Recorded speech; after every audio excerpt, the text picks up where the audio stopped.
This video is dedicated to my Generation 1 AirPods, last used behind the Wisebird booth and later disappeared without further trace. Rest in peace, little buddy. Listening to Prince and Death Grips wouldn't have been the same without you. At least the version 2 sounds better. Hey, what is up everybody? Nate the Gamer here. I recently got back from Pax East 2020. And apart from losing my AirPods and getting yelled at by some random booth holder because they accused me of filming stuff for people to steal, it was nice having conversations with people about Doom, how I'm gonna sell 95% of my liver to get a PlayStation 5, and of course, playing video games. So here are my thoughts of some of the games that I played while I was over there, and some of the stuff that I picked up along the way. So the first game I played was a later build of Streets of Rage 4. In this build, there were a couple new characters: Adam Hunter, who was previously playable in the first Streets of Rage, his daughter, Cherry Hunter, who uses her guitar for some of her attacks, and an original character, Floyd Iria, who has bionic arms and seems to be a very heavy character. When I played the demo, I played as Cherry, and she was actually very fun to play. She's definitely one of those very fast but very weak characters. I really hope there's a release date for this game soon because I want to see more of it. It just pains me to play through the first level over and over again. The next game I played was Shantae and the Seven Sirens at the WayForward / Limited Run Games booth. The game is still a Metrovania, and I thought the gameplay was pretty good. The controls were tight, and I liked the art style of the character portraits.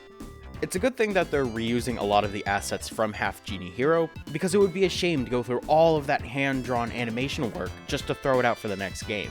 At the time of this recording, Part 1 of the game is available on Apple Arcade, but there's no solid release date for all other platforms. On Saturday, when the entire expo hall closed, I made my way over to the VR free play area. In the multiplayer area, they had this game called Vox Machine. They had this game on free-for-all, and essentially, it's Steel Battalion minus the very complicated controller. In this game, you have to keep track of your health and the temperature of your machine. If you fire too much ammunition, your mech can overheat and temporarily shut down.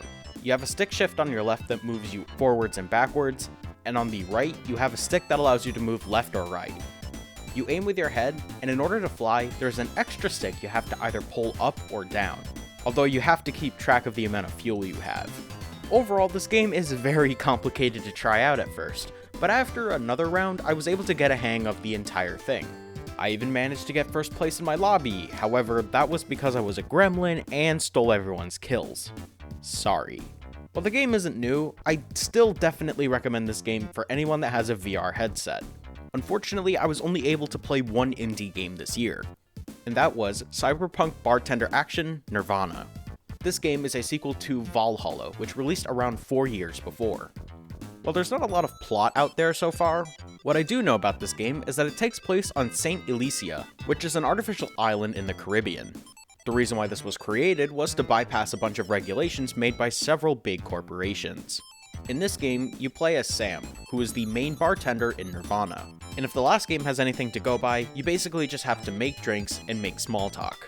Unlike the last game, where you can only really change conversations by the way you make their drinks, this game gives you 4 options to attack the conversation. You can act friendly, flirty, you can turn it into a joke, or present it with disapproval.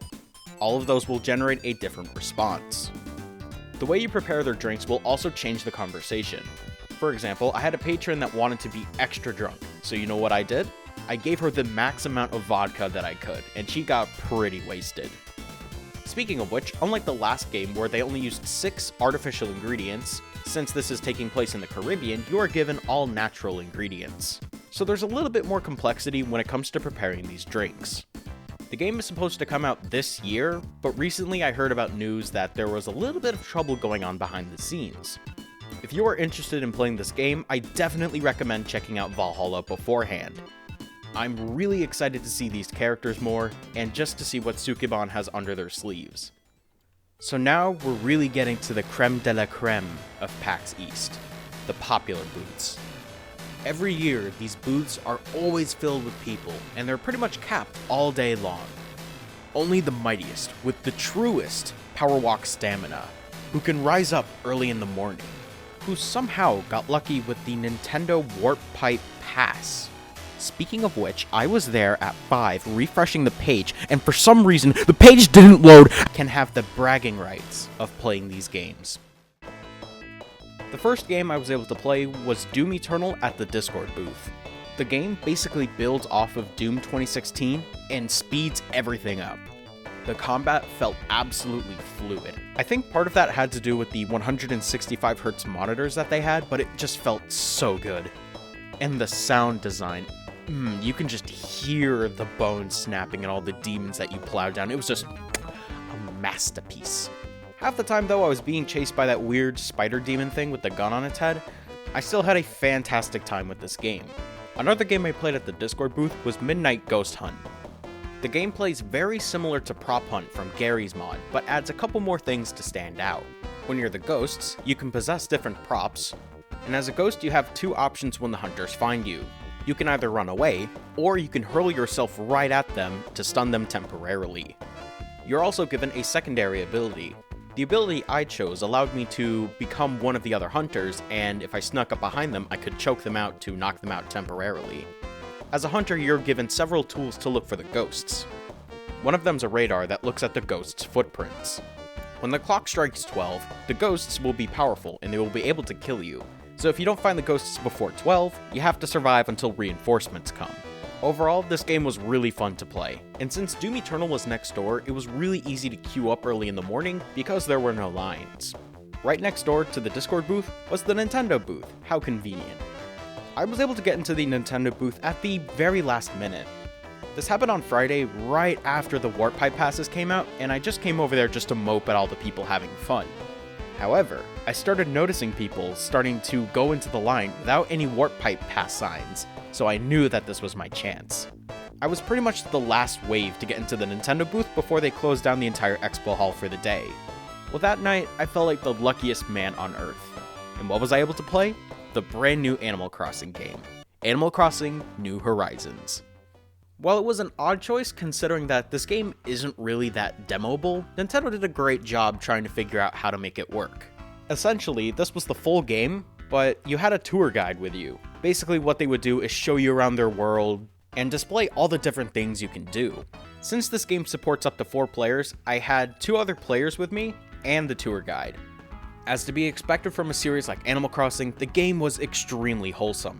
As for what I did in the demo, I basically dug a bunch of holes into the ground, dug up a couple tires, tried to kill a villager with my flimsy axe, broke the axe after cutting down a couple trees, and got a sick new outfit. While I wish there were more indie games at the Nintendo booth, I still had a very good time over there. Once you're done playing the demo, you're ushered out into this giant photo op area, modeled after the game. I was able to capture some pretty good photos, but the main star were the characters that came out. You could get a photo with Isabelle, Tom Nook, and KK Slider, and while I wasn't able to get a photo with Slider, I was able to get some pretty cute photos with the other 2. FYI, if you take out some money near Tom Nook, his little fingies start wiggling, it's so adorable. So that's pretty much all the games that I played at PAX this year. Some of the games I wish I played include Fuser, mostly because I wanted to mix All-Star with everything, and the Final Fantasy VII Remake. I didn't go in line because 1, you had to get a digital ticket, and 2, the line was extremely long. Okay, let's talk about the spoils of this trip. At the Limited Run Games booth, I was able to pick up Shantae and the Pirate's Curse and Dragon's Lair Trilogy. While I already own Shantae on my PC and 3DS, I do want to play it again on my Switch. As for Dragon's Lair, I always just liked the aesthetic of the game, just how it's all hand-drawn. Granted, this game turns into a very glorified version of Simon, since the original had to stream all of its assets off of a Laserdisc, but all of the games are still visually fantastic. One of the booths were showing off a brand new game called Misfits. The main gimmick of this game is that you're a head, and you can possess different decapitated bodies of toys in order to take control of them. Each body has their own separate quirk. They had this section where if you or the other person built the tallest tower, you would get a free t-shirt. Even though my height is comparable to an iPod Nano, I was able to build the tallest tower and won this t-shirt. And when I was doing my victory march to the cashier to get my free t-shirt, they gave me a code for the game. From what I've played, it's actually pretty fun, but the player count is really low. Hopefully that changes soon. At Dial-Up Games, I was able to pick up this mini Hori arcade stick for the Nintendo Switch.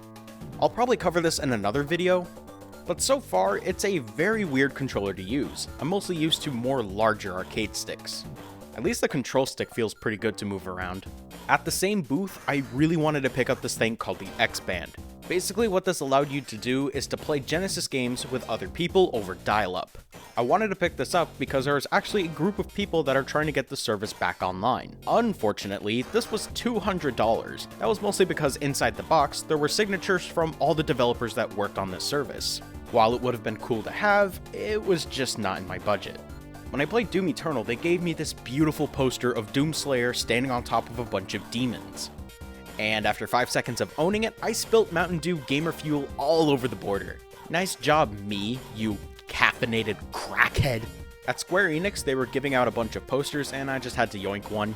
If you signed into your My Nintendo account, you were able to pick up this little cute Isabelle pin. Unfortunately, they ran out on Sunday, so I couldn't get seconds. And I got this Animal Crossing tote bag as well for playing the game. At Wisebird Games, I picked up a code for World of Horror, which is a point-and-click horror game set in the 80s, and this Donna plushie. She looks smug, and I don't know why. I think I'll have to start sleeping with one eye open. And finally, I picked up a game called Lumo, which is an isometric puzzle game in the vein of Solstice on the NES, and Dead Cells. So far, I'm having a lot of fun with this game. The only issue I have is the fact that I completely suck at roguelike games. Well, that's all the stuff that I picked up from Pax East 2020. Now if you excuse me, I gotta start recovering from all of this wallet damage, both from the stuff I picked up at Pax East, but also having to pay for a new pair of AirPods. Mountain Mama, take me home, country road.